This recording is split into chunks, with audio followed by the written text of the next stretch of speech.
championship if you.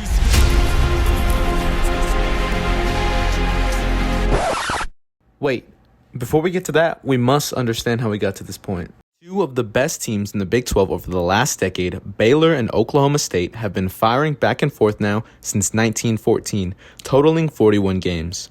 With a series record of 22-19 led by the Cowboys, this matchup has seen some great bouts over its span. Today, we are going to be looking at the history of this matchup and reliving some of its best moments. Welcome to 413 College Football.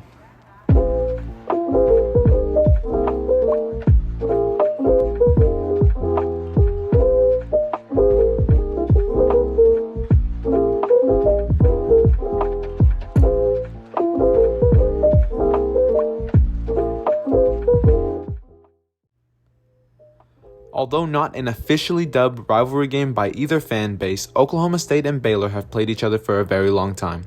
Their first game coming at the start of World War I, when Oklahoma A&M at the time would maul the Bears 60-0, securing their highest margin of victory to this day. However, this would be the Aggies' only win in the first 10 games, as the Bears would go on to win the next 9.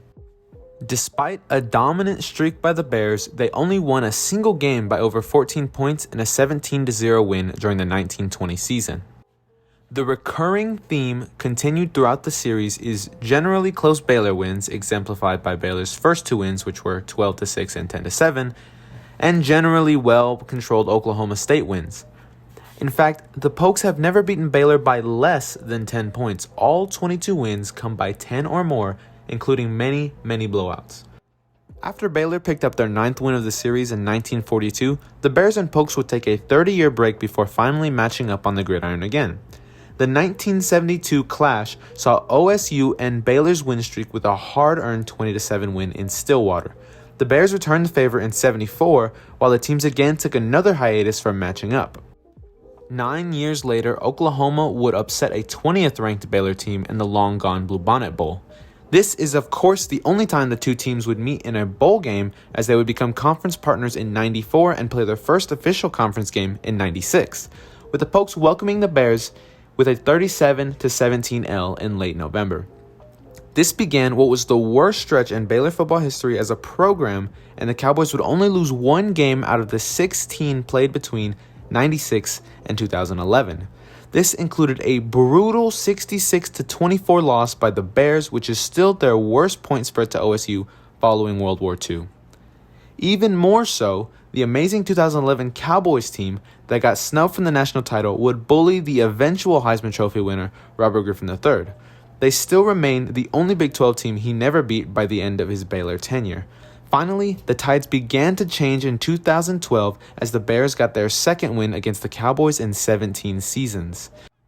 This game included a 178-yard performance by lesser-remembered Baylor running back Lake Seastrunk, who carried a 76-yard scamper while pulling his hamstring more than 40 yards out of the end zone. This game would launch the Bears into an explosive 2013 season where they averaged 61 points per game as they headed into Stillwater ranked number 3rd, their highest ranking ever at that point.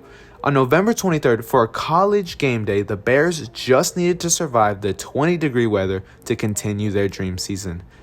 And well, this happened.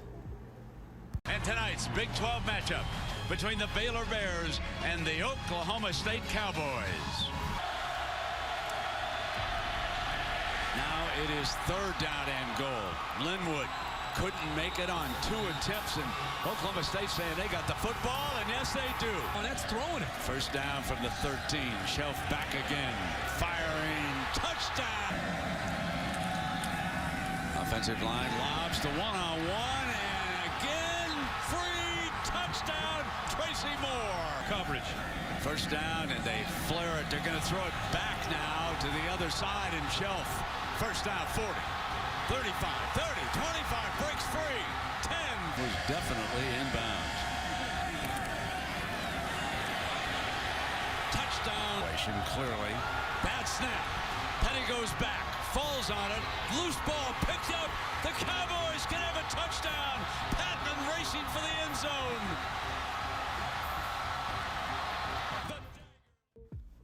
Oklahoma State quarterback Clint Shelf gashed the Bears for 370 yards and 3 touchdowns, while simultaneously ending Baylor quarterback Bryce Petty's Heisman hopes. This massacre shattered Baylor's perfect season and kept them out of the national title that year. Following that, the Bears would go on to win the next 3 games by 10 or more each, even taking down the number 6 Cowboys with a third-string quarterback by the name of Chris Johnson, who reconverted to quarterback after spending the year at tight end to help with injury concerns. While only throwing 10 passes, he completed 5 of them, including 2 touchdowns to Baylor receivers Katie Cannon and Jay Lee. The Bears would claim their first win in Stillwater since the 1930s, and then the following year, they would again take down the Pokes a safe 35-24. Then in 2017, the red-hot 14th-ranked Cowboys would trounce the Bears off the arm of Mason Rudolph, who threw for 549 yards and 3 touchdowns. The following year, the Cowboys would travel to Waco to take on Baylor for the Bears' homecoming game. Both teams searching for wins to help their bowl eligibility. The game would go back and forth, leading to OSU having a 31-21 lead early in the 4th. Baylor quarterback Charlie Brewer would cut the lead to 3 with a touchdown pass to wide receiver Jalen Hurd. And then Oklahoma State would take the ball, and this happened. Stoner in motion. Cornelius rolls. Pressure on his feet. And he is brought down. What a stand by this Baylor defense. Brewer, the quarterback. Brewer pressure. He steps up. Momentum is clearly on their side. Brewer keeps it. In the middle of the trips formation at the bottom of your screen. Now under a minute. On the ground. Ebner, big hole. A spin. Brewer looking end zone over. Looking end zone. Brewer rolls. Pressured and just heaves it away. On 2nd and goal. Brewer the draw. Spins. Take a shot at the end zone. Looking Mims' way. Mims! What a sensational catch for the go-ahead score! Denzel Mims would bring down the miraculous game winner, improving the Bears to 5 wins and completely ending any hope for the Cowboys to sneak into a Big 12 championship game. The following year, for the first time since the dismantling in 13, Baylor would go into Stillwater undefeated and ranked in the top 20. However, this time it was the Bears who would best the Pokes, with running back Jermichael Hasty exploding for 146 yards and 2 touchdowns, securing their second win in their last 3 trips to OSU. Head coach Matt Rhule would depart the Bears following the 2019 season, leaving the door for Oklahoma State to again rule the matchup. Interesting fact, to this day, Matt Rhule is the only Baylor coach to have a winning record against Mike Gundy's Cowboys at 2-1. After his hiring in 05, Gundy held a 2-1 record over Guy Morris, a 5-3 record over Art Briles, and he currently holds a 2-1 record over Baylor coach Dave Aranda. This leads us into the latest 2 seasons of this matchup. Under first-year head coach Dave Megamind Aranda, the Bears would play host to Mike Gundy's Cowboys in a tricky COVID-19 riddled season. Baylor, missing many coaches and players, would suffer their second worst home loss with an embarrassing 42-3 blowout to end their season. The following year, the Bears entered Stillwater once again undefeated, this time following a huge upset victory over Ohio State. However, Gundy's Cowboys would also enter the game undefeated at 4-0, fresh off a win at Boise State and against Kansas State, ranked 19th, hoping to play in their first Big 12 championship game since its recreation. A gritty defensive game saw the Pokes take a seemingly insurmountable 14-0 lead into the half, and despite forcing 3 interceptions and Abram Smith's 55-yard touchdown run, the Bears could not take down the Cowboys after a clutch 4th down run by running back Jaylen Warren with 2 minutes and 4 seconds left to play. Still, both teams would go on to beat Oklahoma in back-to-back weeks, securing their rematch at Jerry World for the Big 12 title. Baylor would enter the game missing starting quarterback Gary Bohannon, and Oklahoma State entered missing starting running back Jaylen Warren.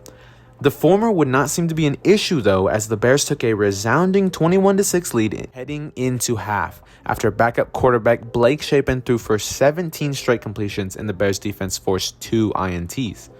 Entering the third quarter, Spencer Sanders would throw a third interception, but Baylor would return the favor going for it on fourth down on their own side of the field. This gave the Cowboys the momentum boost they needed, and they would score on the ensuing possession. The game would continue being a defensive gridlock with the Bears defense getting a fourth interception, but after a muffed punt by senior running back Treston Ebner, OSU had another chance to score. A crisp Spencer Sanders to Desmond Jackson connection would get the Pokes down to the Baylor 1-yard line. But after a tough Baylor goal line stand, the Cowboys would choose to kick a field goal. The Bears completely lost all aggression offensively as Shapen had injured his shoulder, which forced them to punt to the Cowboys with 3 minutes left to play. An amazing 61-yard punt from punter Isaac Power set Sanders and Oklahoma State at their own 10 with everything to gain. Sanders and co. would cut down the field, making it into the Baylor red zone with 1:45 left to play.